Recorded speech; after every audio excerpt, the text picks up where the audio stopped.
Hey there. Welcome to the Living Room Disciple podcast. I'm Eric Church. Nope, not the country music star. I get to do something way cooler. I'm the one that's making the Living Room Disciple show up in your podcast applications, YouTube, and social feeds. We're taking the entire month of January off to enjoy some rest and time off with our families.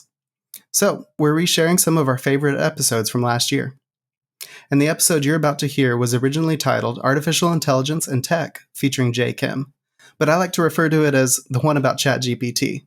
Seriously, this was absolutely one of my favorite episodes. I gravitate towards everything technology, and I've personally found this conversation to be a really helpful way to approach topics like AI. J. Kim is a wonderful pastor out of Silicon Valley in California. He's written some incredible books.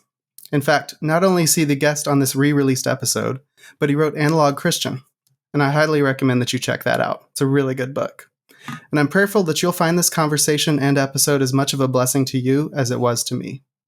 So without further ado, welcome to the Living Room Disciple podcast, where discipleship finds a home.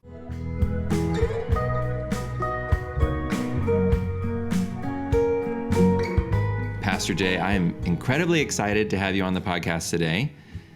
You have recently written a book that's pretty powerful, Analog Christian, which is kind of like the follow-up to Analog Church. How you doing? I'm doing great. Yeah, I'm really honored to be on with you, Phil. Yeah, thanks for having me. Well, thanks for being here. We're going to dive in a moment to artificial intelligence and AI and all the things that maybe keep me up at night. And before we do, one of the reasons that I have been wanting to have this conversation, but I've kind of been waiting to have it with you, to be honest, is because when I was reading Analog Church, or more specifically when I was listening to the audiobook, it struck me the wisdom and nuance that you brought to the conversation. Would you give us just like a very brief synopsis of Analog Church and kind of what made me like the really high level takeaways? Yeah, sure. Analog Church was a book that I released in 2020, March of 2020. We were just talking about this before we hit record. The book came out 2 weeks after we all went on lockdown, which was ironic because it's a book that essentially the subtitle of the book is Why We Need Real People, Places, and Things in the Digital Age. So we released a book arguing for the importance of an embodied ecclesiology, essentially a church that shows up and is truly in the flesh, incarnationally with one another. And we released the book right at that moment in our history when we couldn't do that. And that was interesting. But in hindsight, I'm really grateful that we released the book when we did. So yeah, essentially Analog Church is just a book that tries to live at the intersection between our ecclesiology, what we think we mean when we say the church, what it means to be the church, God's sort of intention and design for the church, and the digital age and all of the various ways in which our digital proclivities and even addictions maybe are, forming us and shaping us and changing us. For good and for bad, and really just the hope is that the book is a call and an invitation for church leaders specifically, but for everyone to think deeply and theologically and robustly and thoughtfully about how the tools we are leveraging might actually be forming us and even unforming or deforming what we think the church is or isn't.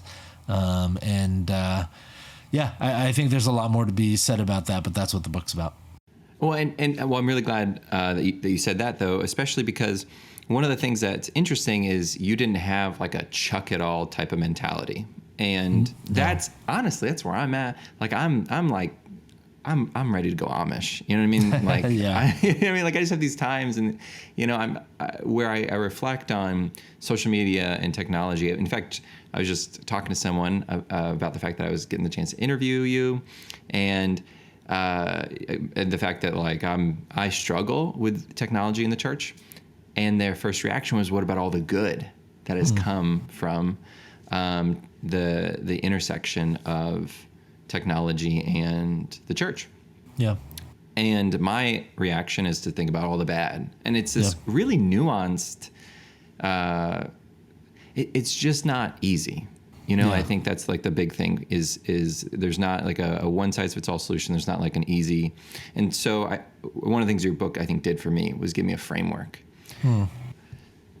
But your book was written right before the pandemic, and it was also written prior to the rise of artificial intelligence at the scale that we've seen really ironically, I think since like March of this year, I think is when, or right around then is when ChatGPT kind of hits the internet, sweeps through the news. And then immediately after that, you see the rise of other types of AI, generative software, right?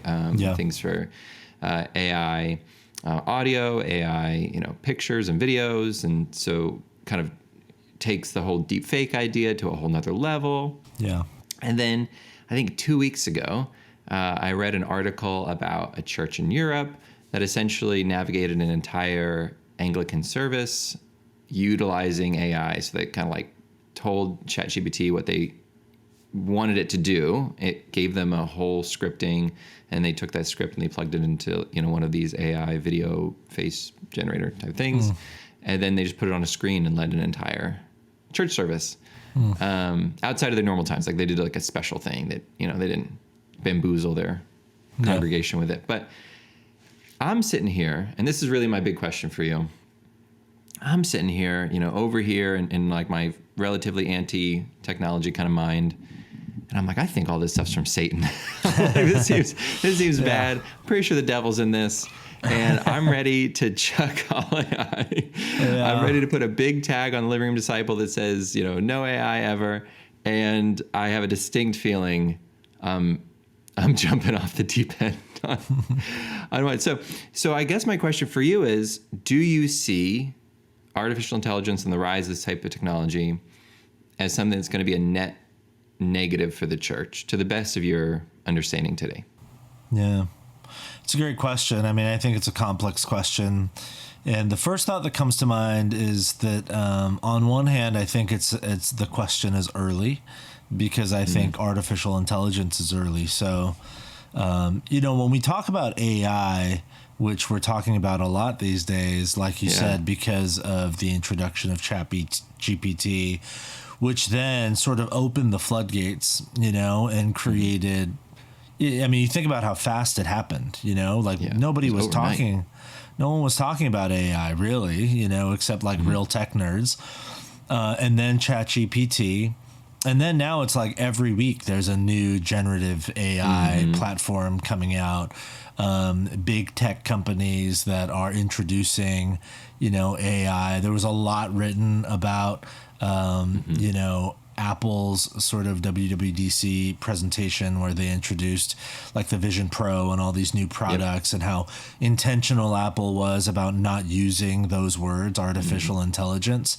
But if you read between the lines, it's essentially what it is, right? It's all there. So, which I thought was fascinating because Apple is, in part, they are as successful as they are because they are so intentional about every detail, including certainly the language they use, and the words they use, which I think speaks to an awareness, on their part that we are very early.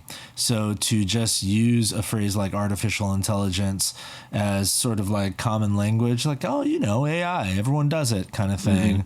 It's very telling that a company like Apple would refrain from that and say, well, we're going to use language that feels a little more palpable, tangible, universal. I think there's still a sort of there is at the same time this sort of gravitational pull toward all things AI and, my friends coming up with their weekly grocery shopping list at Trader Joe's using ChatGPT, you know, and create me a menu and a shopping list and all that kind of stuff. These sort of, benign usages. Give me a recipe. That kind of thing. Exactly. Which is, fine, I guess. But you dig beneath the surface. I mean, it's the same way we were talking about or thinking about social media, when, MySpace or Friendster and then Facebook opened up and so on and so forth. It was mostly just, what a cool way to connect with my 8th grade buddy who I haven't seen in 12 years, That was the language, and it's sort of what's happening now. Yep. Oh, what a cool way. I can just ask it to give me a recipe for broccoli beef or whatever, And this is what concerns me. I feel like we've all walked this road. Yeah. Like we know, like there's better questions to ask. I watched 60 Minutes where they were interviewing, Google and all the heads and stuff. And it's this whole episode, where it's a pretty in-depth journalistic. They never ask the question, do we understand or have any inkling of the impact that AI will have on mental health? Yeah. Yeah. Where all of a sudden, how do you feel as a person when you go weeks and all of your creative content was generated? Right. I feel like it's an interesting question before we start using it to, make sermons or blog posts or whatever it is. And these are the things that are concerning me, especially because I'm wondering, I'm already talking to pastors and really, ministry leaders who are excited to do good work, right? To get the gospel out there, to have the best sermons, have the best songs, have the best, all the things, because their heart really is to glorify God through excellence and through getting the message out there, I think, which is really well-intentioned. And already wondering, and these ministry leaders thinking about, AI. I think you're right to say it's too early to know if it's going to be net positive. Is it too early for the church to get involved in AI? Yeah, I do have strong feelings about the speed and expediency with which the church leans into any technology, and especially technologies in the digital age. I've been pretty public about this, that I think that it is wise and prudent for the church to go slow. And one of the and I've been in very public debates with people I admire and love and respect, actually, but with whom I disagree on this matter.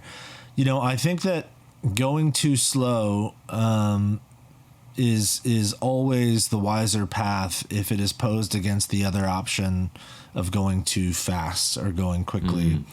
In fact, outside of just the church, outside of Christendom, you think about people like Tristan Harris. Some people might know his name because he was one of the main voices on that Netflix documentary, The Social Dilemma. Oh, yeah. But for those who don't know, Tristan Harris actually used to work for Google. He was hired by Google years ago and given the title of design ethicist. So his job was to implement ethics, human ethics, into the design work, that it would, that Google wanted to design in such a way where they maintained a sort of ethical framework that upheld the value of both individual persons and societies of people and societal structures. Sounds like a good thing. Sounds like a great thing, but and this is public, so I'm not, breaking news or anything.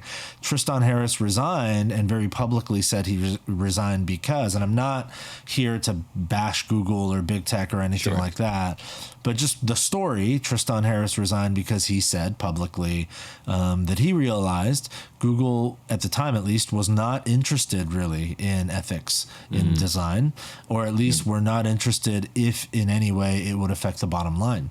So he resigned and he started something called the Center for Humane Design. And he has a podcast called Your Undivided Attention. And he and his partner on that podcast have been speaking at length for a decent while now about the need to not stop developing AI. He doesn't argue for that. He actually says what we need to do is collectively agree to slow down the designing and really the public releasing of AI platforms, because, and he makes a great point here, when something like artificial intelligence, which is such an unknown quantity at this point, and uniquely so, because again, by its nature, it is self-learning, so it's not just humans developing software, it is humans developing software that now has the power to develop itself, which runs all sorts of risks.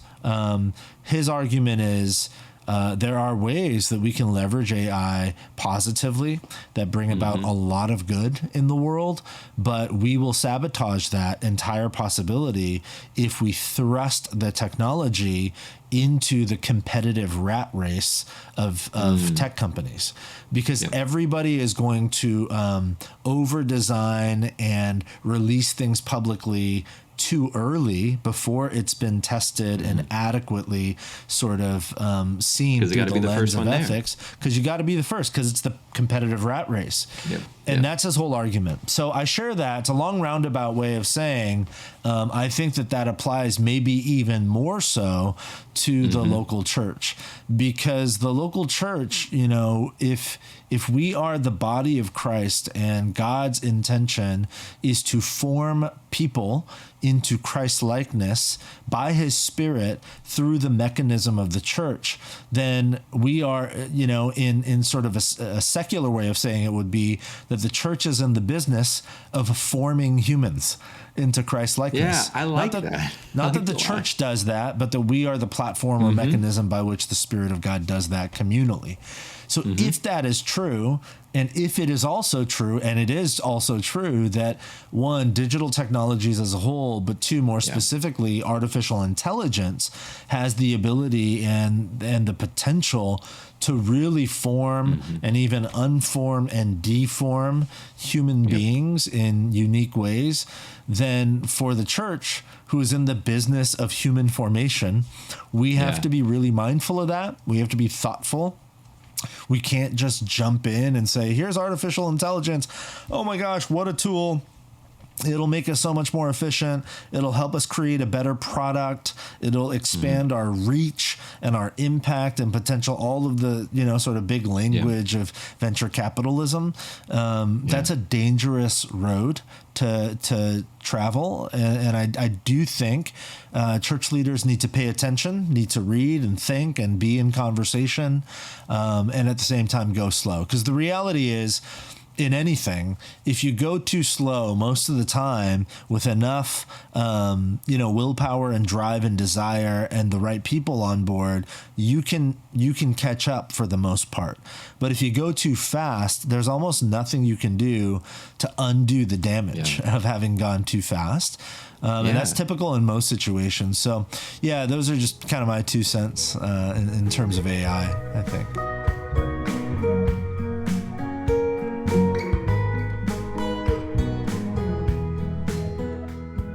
We see that. I think social media is just the easiest. It's like the most low-hanging fruit type of example, right? It gets out there. It's exactly what you described earlier. It's the way that I'm going to connect with my college buddies, with people I haven't seen since elementary school. How do I make sure I talk to Aunt Betty once a year, other than Christmas? Well, I'll share pictures on Facebook because it connects us.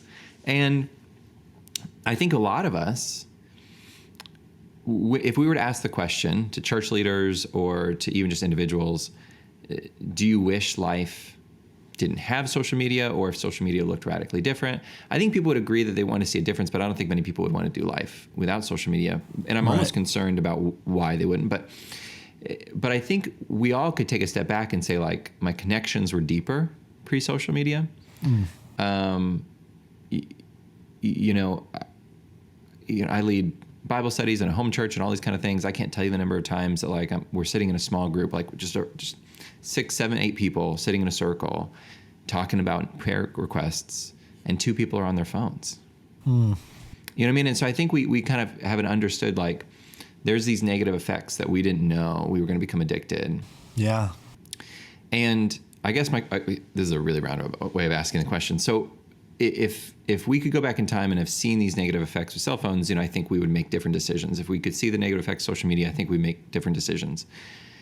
To the best of our ability, what are some of the pitfalls that you really early on can kind of already see on the horizon for the implementation of AI in ministry? Gosh. Well, I think it's beyond just ministry. But one of the first things that comes to mind is the loss of discovery and curiosity. This has been true, I think, since probably like the mid 90s, when the internet first began to sort of make its way into American homes at scale, at least. Obviously, the internet in its early stages was already forming and such. But, when the World Wide Web sort of interconnected us and beyond that gave us immediate sort of at the touch of a keyboard access to what seemed like, even at the time, and now, exponentially more so, this sort of endless well of information.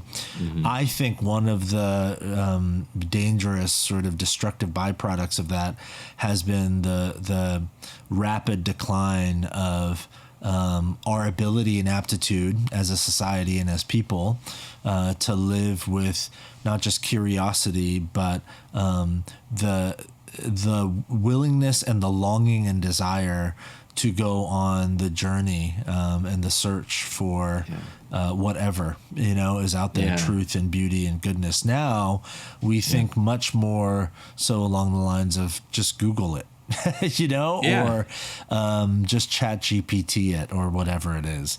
And I can still remember the first time I reached out to a buddy for help with something, and he literally just texted me back, just Google it. Yeah. And it's more efficient, but I never text him questions. Yeah. Where you get what I'm saying? Like, it was almost like he ended an element of relationship in favor of efficiency, which I feel like is the theme of the last 50 years. Right. And that's not all bad. I mean, in many ways, having Google is a very helpful, effective, certainly hyper efficient way to find information. Yeah.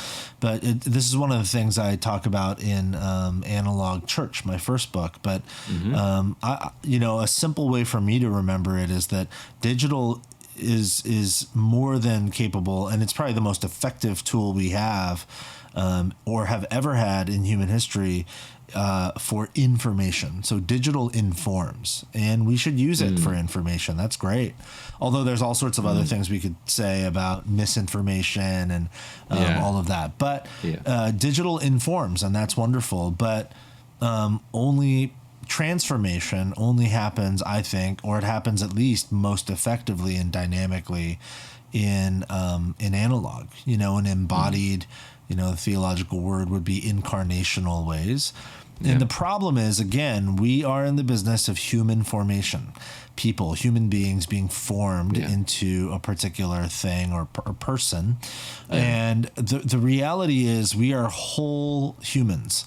Like, we are one, like heart, mind, body, soul. We are one unified whole. And if our digital sort of tendencies are forming us, and they are forming us into the sorts of people who believe that we can achieve desired results, get desired answers by typing a few words into a box, that is going to really, unless we're very intentional about making the differentiations, it's going to have detrimental effects on our aptitude and ability to lean in embodied ways to the analog, incarnational, physical process of transformation, and that's problematic, I think, in the life of formation into Christ-likeness. So I want to double down on that, because one of the concerns that I have is and I know that I'm susceptible to this. Like, I'm reading the Bible, and there's things that should be meditated upon. Yeah. That instead I Google. Yes. Right? Like, I think it took me more than a decade of following Jesus to like pause and be like, wait, I don't think I'm actually supposed to know the answer to this in concrete. I think I'm supposed to dwell upon this. Yeah. I think that this is something that, okay. But at least the Googling would take me down rabbit holes to connect me to organizations online that are, right or wrong, trying to communicate elements of the gospel and Christian understanding often, right? That's how I got plugged into a lot of great resources over the years, Desiring God, Gospel Coalition, all the things, right? They had articles answering the questions I was asking.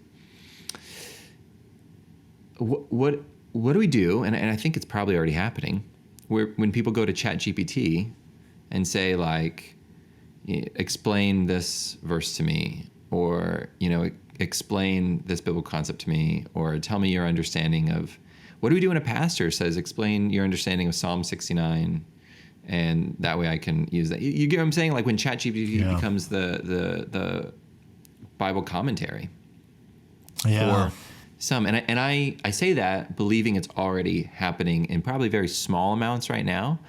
Yeah. But if if that becomes as normalized as Googling, which is now literally a part of our language, I'm concerned, and I don't know what to do about it, if anything. Yeah.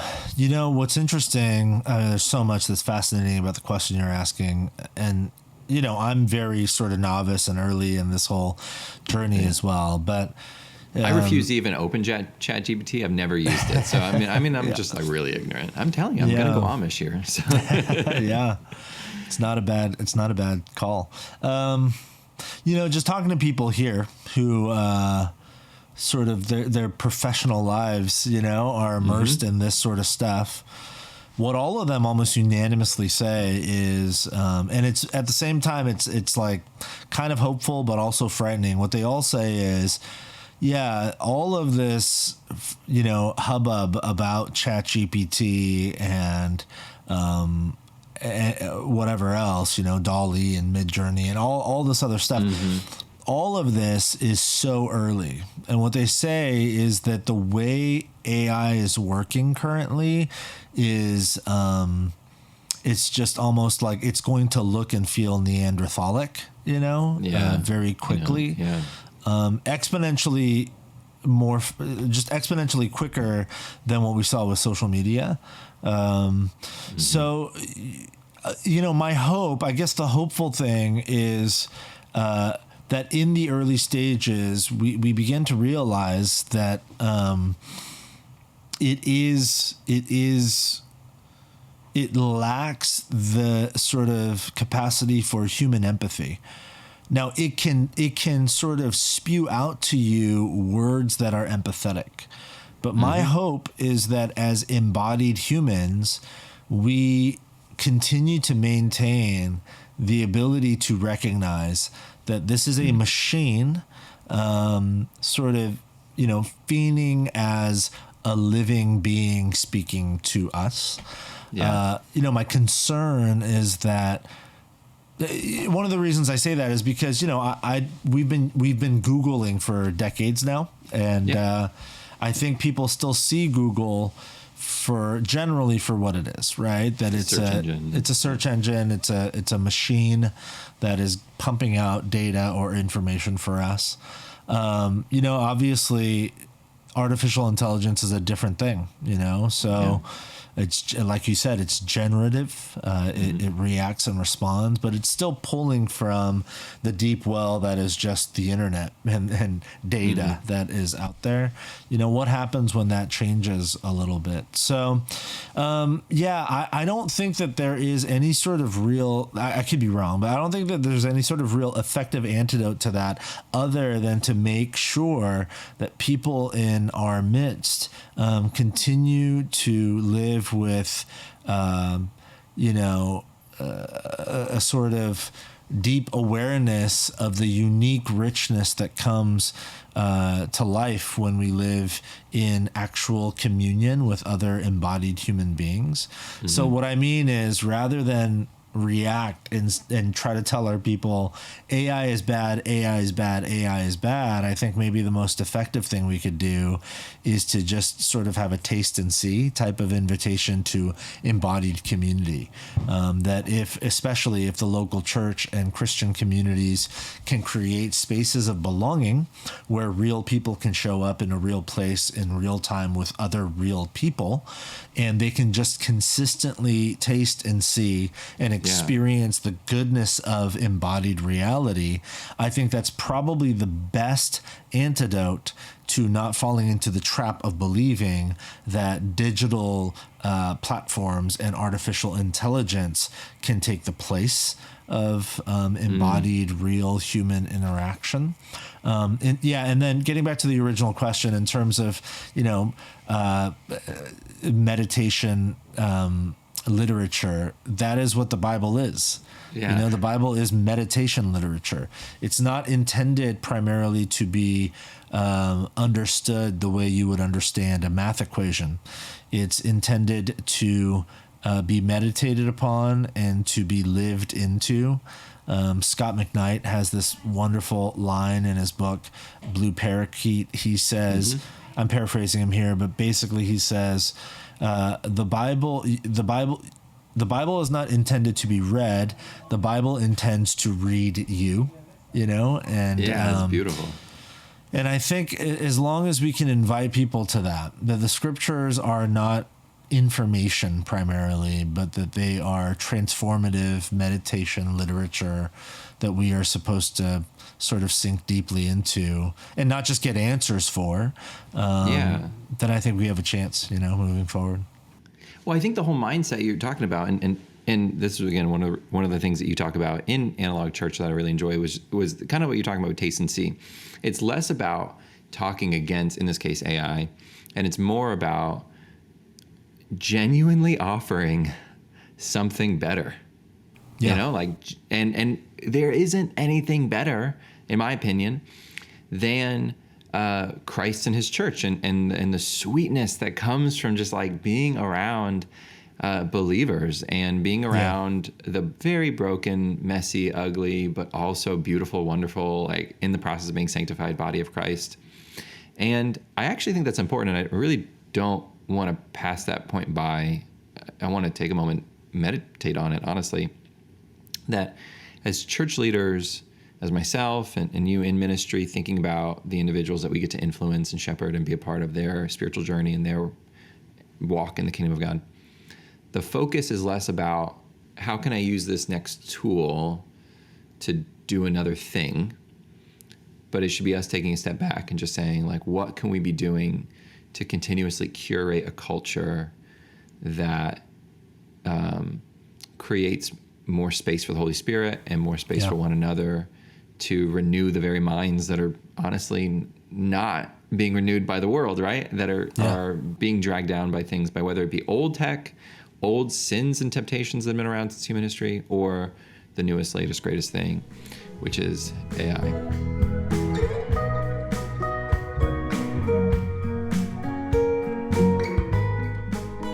It's an interesting thing. The small group that my wife and I lead at our church, the majority of the people, it's a young families group. The majority of the couples, one or both spouses work in tech, and 4 of them work at Apple. So, when all of the public stuff, presentation stuff was about to happen a few weeks ago or a month ago or something, they were just swamped. And I remember how swamped they were. And then a few weeks ago, probably 3-4 weeks ago, we all rented this huge cabin up in the mountains and took our kids, and there was like 25 of us up there in this giant sort of cabin. And I remember how, it was such a low tech few days. And these are the guys that make the stuff, that is so pervasive and ubiquitous in our lives.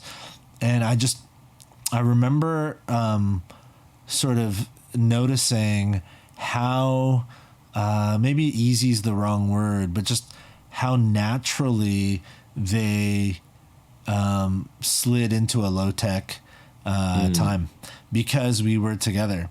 And it's fascinating. It makes me think of Steve Jobs. He in several interviews talked about how he did not allow his children to use Apple products, and that's very public. He actually named it a couple of times in a couple of interviews that he was aware of the addictive potential of the stuff he was making, so he didn't let his own kids use the stuff he made.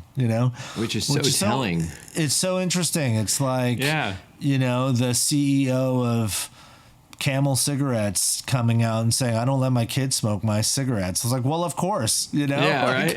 Of course. But we give smartphones to 12-year-olds, and or I do promote wonder their usage in a church gathering, or you know what I'm saying? Like, it's not just the kids. It's also like we're also curating these congregations. Yeah. We don't have, I don't know what y'all do in Silicon Valley, but we don't have like group smoke sessions, right?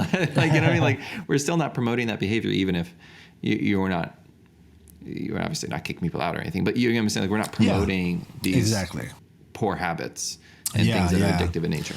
Yeah, because they're formational, because they form us into certain types of people on a number of levels. So, yeah, I mean, I think big picture, that's what I would say. You know, we church leaders especially, but all followers of Jesus, I think, have to. And I know that's a strong thing to say. I very rarely say that about anything, you know, like you have to. But I have no problem saying that. We have to be thoughtful and theological and mindful and communal in our sort of engagement with digital technologies, because they have such a couple of things. One, such formational power, and such addictive qualities, you know, and it's unique in that way. We have not had a technology quite like this. I mean, you think about television, certainly in an incredibly addictive sort of quality to it, especially when it first came out. But even the TV, you know, in the mid 20th century, when, you know, in the 40s and 50s, when television sets made their way into basically every American home, for decades and decades, it was very communal. Thursday. We do it together. And if it wasn't communal, it was at least consistent, in the sense that if you know, in the 90s, if you wanted to watch Friends, you had to show up at 8 p.m. on Thursday and turn the TV to NBC or whatever. And typically it was done, you know, with you and a bunch of your friends, and you get together or your family. Or at least you talked about it on Friday at work. Or you talked about it on Friday. That's right. Yeah. And then you kind of had the, like, I got to watch it on Thursday because tomorrow at work, everyone's going to, you know, or whatever. But we are moving, you know, I mean, young people don't watch television. They scroll YouTube, which is it's a curated, algorithmically curated experience. Nobody has the same exact experience on YouTube, you know? So, that's forming us. You know, it's not an accident that researchers like Jonathan Haidt and Gene Twenge and all the work they've done in terms of, you know, there's that famous chart where they show this tremendous spike in rates of depression, anxiety, and suicidal ideation amongst high school students and teenagers. That spike, I mean, the chart is jarring. It's like kind of steady, and then it spikes in 2012, and they note that 2012 was several things. One, it was when smartphones made their way into the hands of teenagers, and two, it was really the breaking open of social media's sort of expansion into the cultural ethos, you know, where it became everywhere. And I know that's not coincidence. You know, it's not an accident. We are more interconnected than ever before. And at the same time, we are lonelier and more depressed and more isolated and sadder than ever before, you know? One last thought.